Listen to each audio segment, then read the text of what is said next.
Bonjour à tous, utilisation de la fonction schéma d'ACS, particulièrement en ce qui concerne les listes affichées. Je vous rappelle que sur toutes ces listes, vous pouvez rafraîchir la liste, c'est ce bouton-là. Choisir les colonnes à afficher, c'est cette option-là. Par défaut, les colonnes sont toutes sélectées, vous pouvez désélecter. Vous pouvez aussi changer l'ordre d'apparition des colonnes de gauche à droite. Et enfin, vous pouvez choisir les lignes qui vont s'afficher. Donc ici, par exemple, je souhaite rajouter une bibliothèque à la liste des bibliothèques devant être affichée. Voilà, c'est là. Ce sont des options bien pratiques quand on rentre à l'intérieur d'une bibliothèque. Donc ici, par exemple, les tables, où je peux demander à sélecter la liste des tables pour n'afficher que les tables dont le texte contient, que les tables créées après telle date.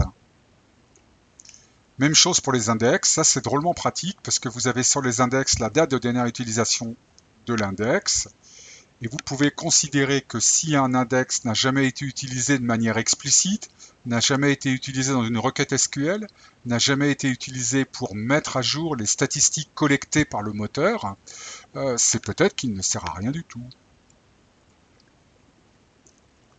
Vous avez les mêmes notions en ce qui concerne bien évidemment par exemple les fonctions, les User-Defined Function ou les User-Defined Table Function. Donc ici, j'ai fait une restriction sur date de création. Ça correspond à la dernière TR que j'ai installée courant mai 2020, où effectivement, on voit bien que voilà les fonctions proposées. Je peux enlever la sélection, bien sûr, et je retrouve tout. Je peux aussi faire des sélections sur le nom, par exemple le mot file, et voilà toutes les fonctions qui contiennent le mot file. Je pourrais aussi faire des sélections sur le langage, par exemple, en ce qui concerne les fonctions et les triggers. Toutes ces listes-là peuvent être exportées. C'est l'option sauvegarde de contenu de la liste. Voilà les différents formats reconnus.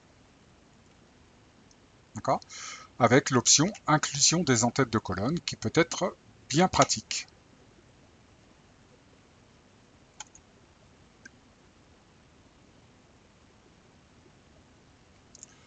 Voilà, donc c'était pour vous rappeler cette gestion des listes dans l'option schéma d'ACS. Bien évidemment, ce que vous pouvez faire avec les éléments affichés, comme d'habitude, vous ferez clic droit pour aller voir les options proposées. Elles sont fort nombreuses, on en reparlera peut-être une autre fois.